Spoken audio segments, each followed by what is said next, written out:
So you finally got that raise. You've been working your butt off for like 2 years, putting in the extra hours, taking on more responsibility, and your boss finally comes through. Congratulations, you're now making $65,000 instead of $55,000. That's 10 grand more per year. And here's what happens. Within like 3 months, you somehow have less money in your bank account than you did before the raise. How does that even happen? Look, I'm going to tell you exactly when money stops working for you and starts working against you. And the scary part, most people don't even realize it's happening until they're completely trapped.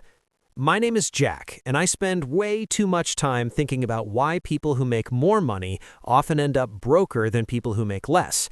If you're someone who feels like no matter how much your income grows, you're still living paycheck to paycheck, or worse, going backwards, make sure to hit the subscribe button and give this video a thumbs up if this helps you out. The raise that made you poorer. Here's the thing about that $10,000 raise. It doesn't actually put $10,000 in your pocket. After taxes, you're looking at maybe $6,500 to $7,000 extra per year. That's about $540 per month. Not nothing, but also not the life-changing windfall that felt like when you got the offer letter. But here's what most people don't realize, and this is where money starts working against you.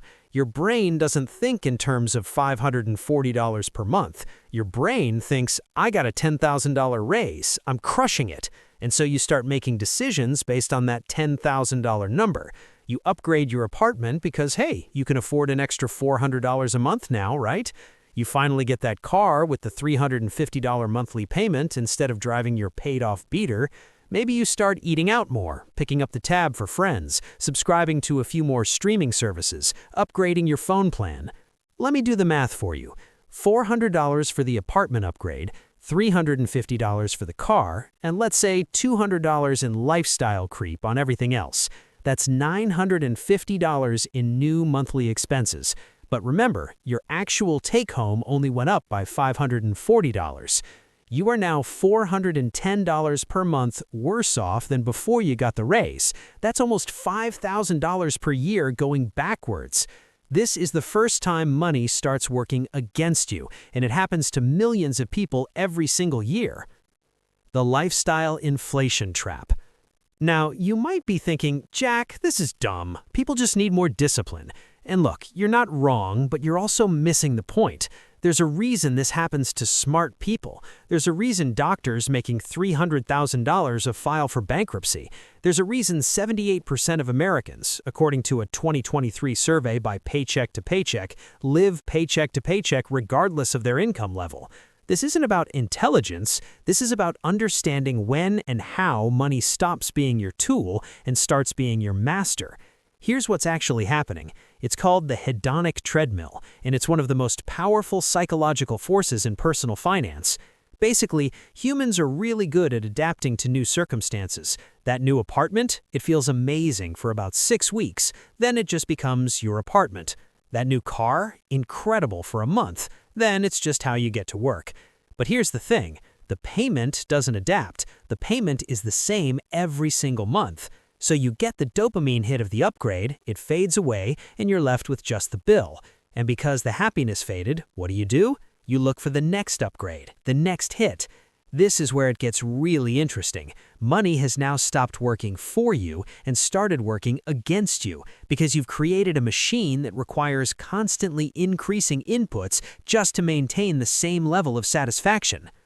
Let me break this down into 3 stages, the 3 stages where money gradually shifts from being your ally to being your opponent. Stage 1, the income trap.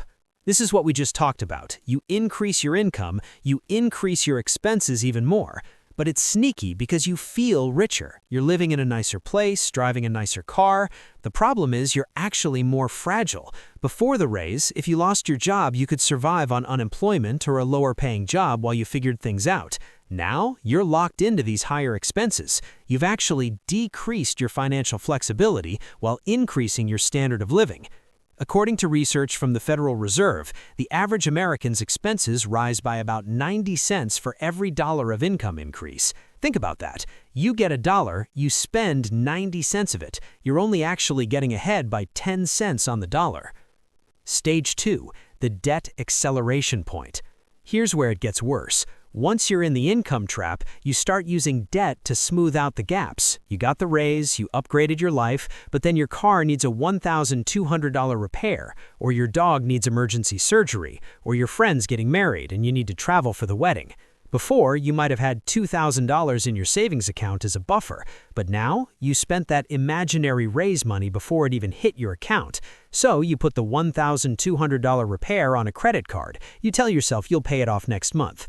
Here's the thing, you won't, because next month something else comes up, and now you're paying interest. Let's say you've got a $5,000 balance on a credit card at 22% APR, which is about the average rate right now. You're paying about $92 per month just in interest. That's $92 that's doing absolutely nothing for you except keeping you in the hole. This is when money is actively working against you. You're paying money for the privilege of having spent money in the past. You're running backwards on that treadmill. Stage 3, the opportunity cost cascade. This is the final stage, and it's the most insidious because most people don't even see it happening. Once you're trapped in stages 1 and 2, high fixed expenses and debt payments, you can't take advantage of opportunities when they appear. Your friend starts a business and asks you if you want to invest $5,000 for 10% stake.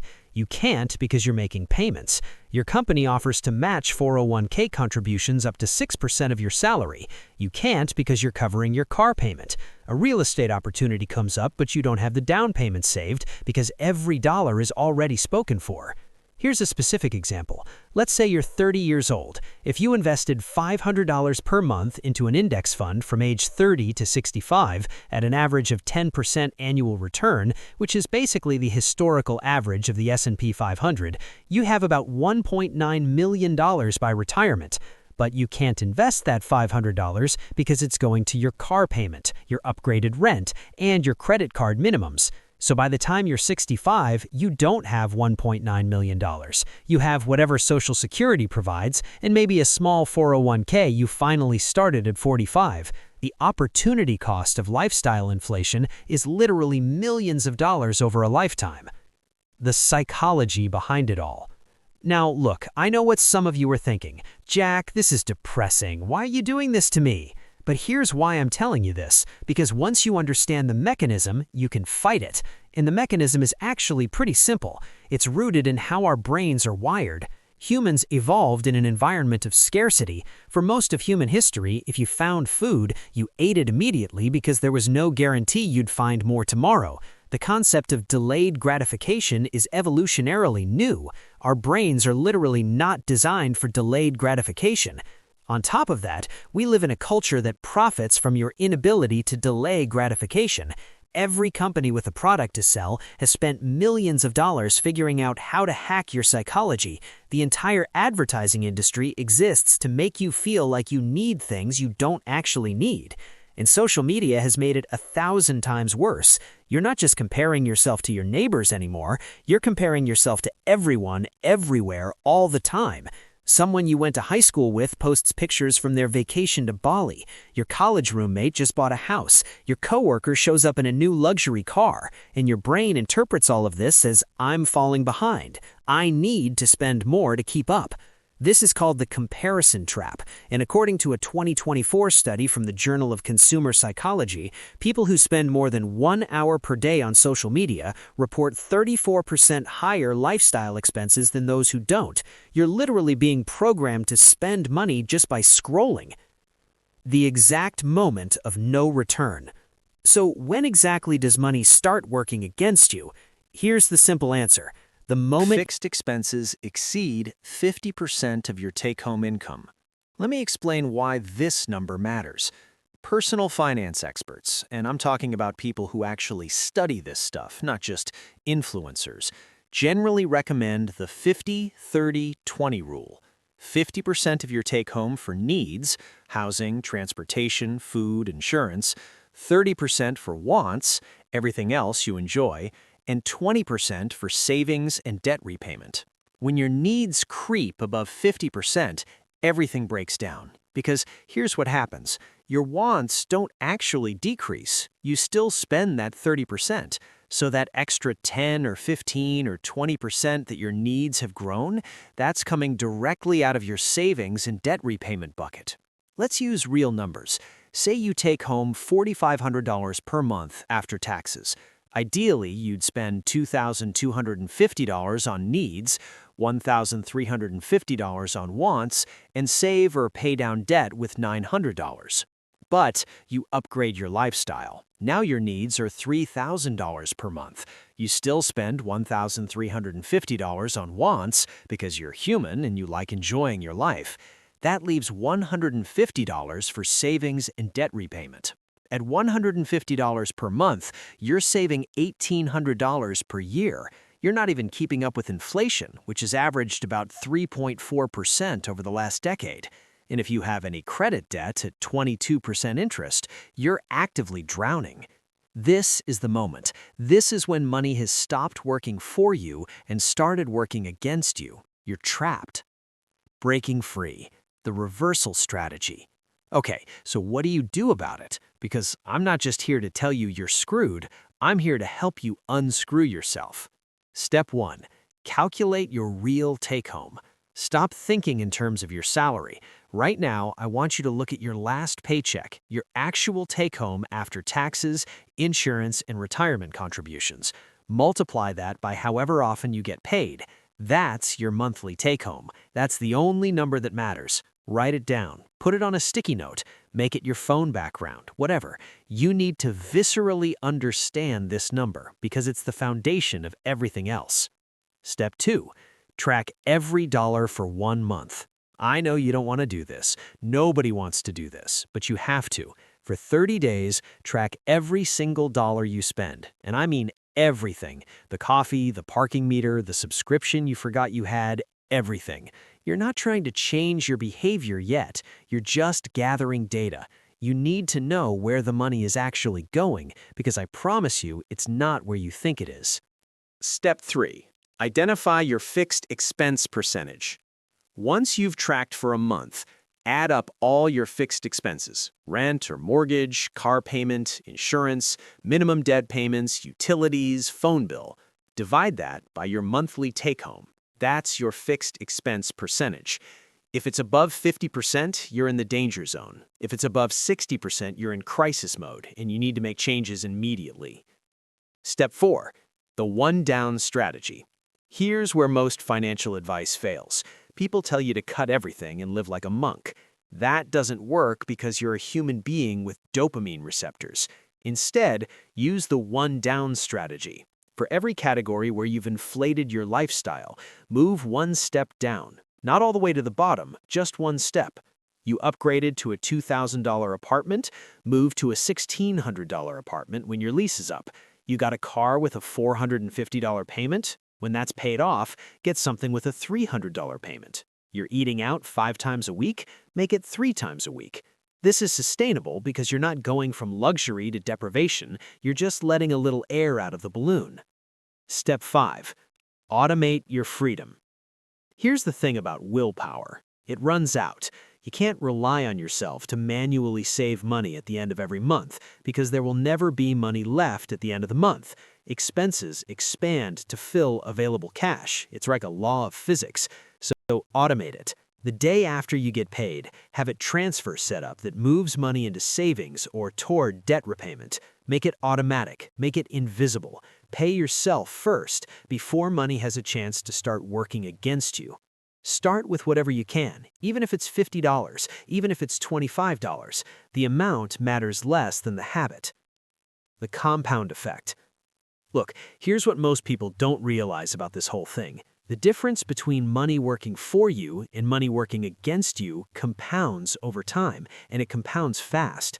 Let's say 2 people, Amy and Brandon, both start at age 25 making $50,000 per year. They both get the same raises over their careers, and by age 40, they're both making $85,000.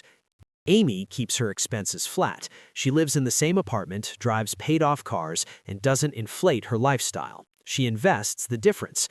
Brandon upgrades everything every time he gets a raise. New apartment, new car, new lifestyle. By age 40, here's where they are. Amy has about $380,000 invested, growing at 10% per year. She's financially independent and could stop working in her early 50s if she wanted to. Money is working for her. Every dollar she has is making more dollars.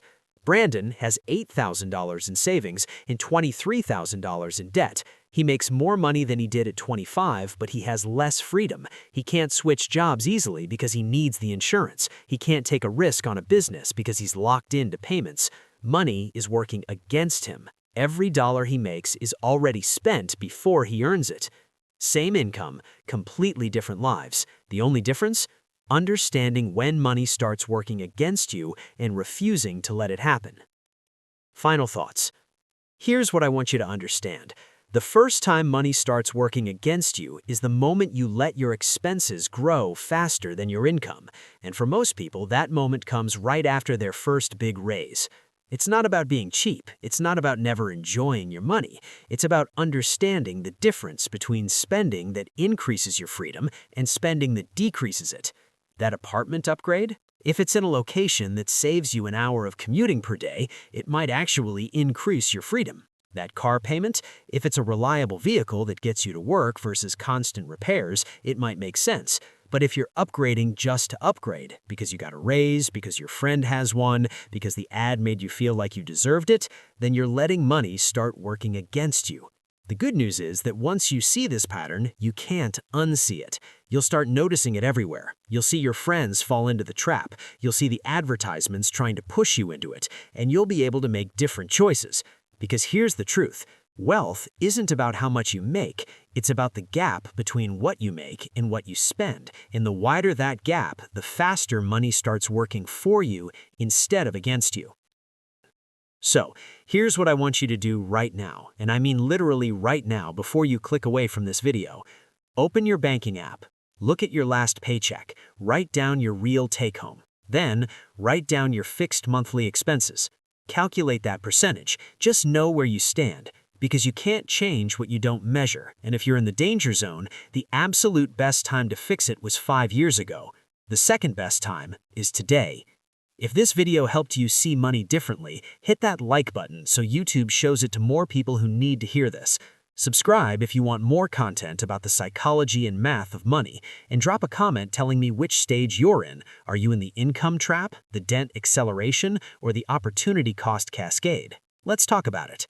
And remember, the goal isn't to never spend money. The goal is to make sure that every single dollar you spend is buying you freedom instead of taking it away.